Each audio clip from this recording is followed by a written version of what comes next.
praticien Lao-Chi, Reiki, magnétiseur, énergéticien, même si chaque pratique va avoir ses propres techniques, on va tous dans le même sens, on cherche tous à promouvoir le bien-être et l'harmonie chez les individus en travaillant avec les énergies subtiles.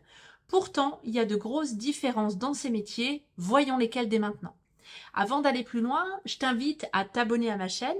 Je m'appelle Aurélia Mariani. Je m'intéresse aux pratiques de libération holistique depuis maintenant plus de 20 ans. J'ai également écrit le dictionnaire de la lithothérapie holistique.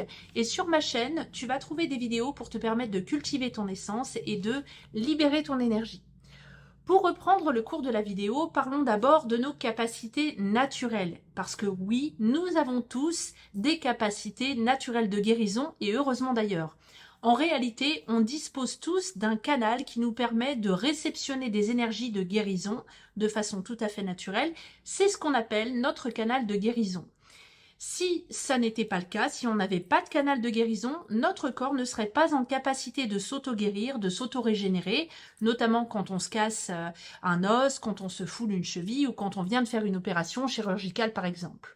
Le corps se répare de lui-même grâce à ce canal de guérison qui nous permet de recevoir ces énergies pour nous guérir. Le magnétiseur a un canal de guérison naturellement plus développé, soit parce qu'il a appris à le développer et à le renforcer par des techniques et des exercices et des entraînements, soit parce qu'il est venu au monde avec un canal plus développé, parce que c'est vrai que comme dans tous les domaines, il y a des personnes qui ont plus de facilité que d'autres à canaliser, à concentrer l'énergie dans les mains, mais ce n'est pas le seul critère qui peut nous permettre de travailler correctement et énergétiquement sur une personne. Ensuite, il y a toutes les pratiques qui existent, telles que le Lao-Chi, le Reiki. Ce sont des pratiques pour lesquelles on va recevoir une initiation. Alors, en quoi consiste une initiation? Elle permet de mettre en place énergétiquement un canal de connexion artificielle pour vous connecter à l'énergie pour laquelle vous recevez une initiation. Donc, ça vous connecte à l'énergie Lao-Chi si vous recevez une initiation Lao-Chi. Ce que je vous explique ici, c'est d'ailleurs valable pour tout type d'initiation, y compris triangle d'or d'Isis, flamme violette, initiation à la bénédiction de Ganesh. Bref, tout ça vous permet de créer des canaux artificiels de connexion. Et toutes les initiations fonctionnent de la même façon. Donc, vous êtes connecté par un canal artificiel à une énergie pour laquelle vous avez reçu une initiation.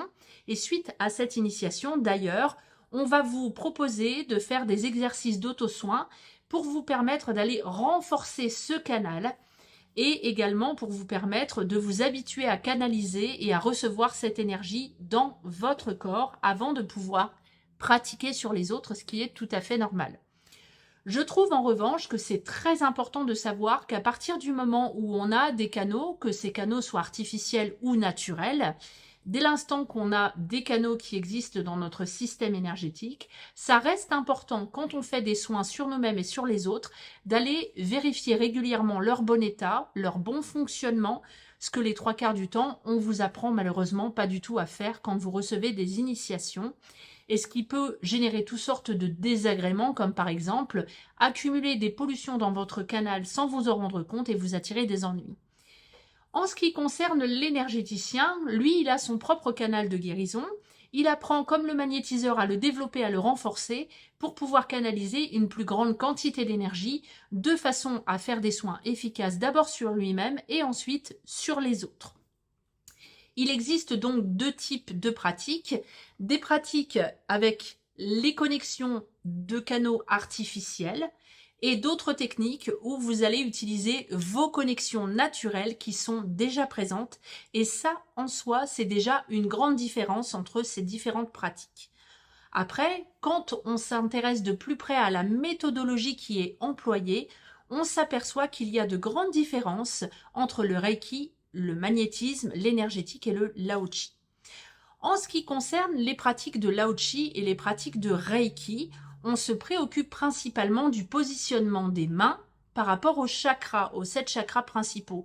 On balance une certaine quantité d'énergie sans nécessairement aller se préoccuper des raisons du blocage, ni de là où va travailler l'énergie, qui va là où elle doit aller, ni de comment elle travaille cette énergie. Il y a donc toute une partie de conscientisation, de compréhension et d'accompagnement qui n'est pas faite et qui ne peut pas être faite ni pour vous, ni pour votre client, si vous n'êtes pas clairvoyant, clairaudient, clairentendant, que vous n'avez pas les messages à transmettre. Chez le magnétiseur, on va plus particulièrement s'intéresser aux différentes polarités, polarité électropositive, polarité électronégative. Et ce qu'on va chercher à faire quand on est magnétiseur, eh bien, c'est aller rééquilibrer ces polarités de façon à permettre au système énergétique d'aller retrouver une certaine harmonie, un certain équilibre. Quand on est énergéticien, on apprend le fonctionnement des différents systèmes énergétiques principaux qui nous composent, c'est-à-dire qu'on va s'intéresser à l'aura, aux chakras, aux méridiens, aux différents canaux naturels qui constituent notre système énergétique, le canal intuitif, canal cosmotellurique, canal de guérison, la Kundalini et à tous les autres éléments qui nous constituent.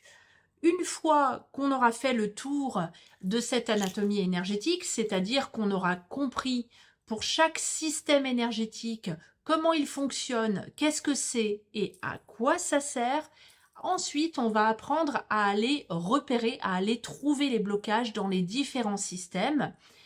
On peut dans certains cas même aller s'intéresser à l'origine du blocage et à son décodage pour permettre au client de faire les compréhensions et d'avancer et de faire ce qui est requis dans le système énergétique en tant qu'énergéticien pour tout simplement permettre au client de fluidifier et de faciliter la remise en circulation naturelle de l'énergie. Mais tout ça, on va le faire en conscience en tant qu'énergéticien, en sachant ce qu'on fait.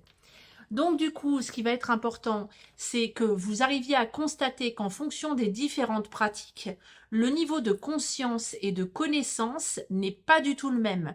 Donc bien évidemment, une fois encore, chacun est libre de décider d'aller vers le chemin qui lui convient le mieux.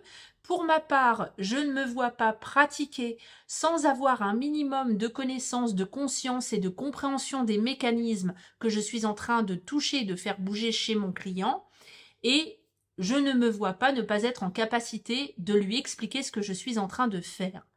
En tant qu'énergéticien, on peut être amené à réparer le système énergétique, mais également être amené à le dépolluer, à faire du passage d'âme, du recouvrement d'âme, de la réintégration de conscience, etc. Donc vous voyez que c'est quand même quelque chose de beaucoup plus large et de beaucoup plus complet que ce qu'on peut apprendre à faire dans le Reiki, dans le Lao-Chi et même parfois dans le métier de magnétiseur. J'espère que cette vidéo vous a permis d'avoir une vision plus claire des différences entre le Lao-Chi, le Reiki, le magnétisme et l'énergétique. Si vous avez encore des questions, c'est le moment de vous mettre sur vos claviers pour me les poser sous cette vidéo. J'y répondrai en commentaire avec grand plaisir. Je vous dis à bientôt.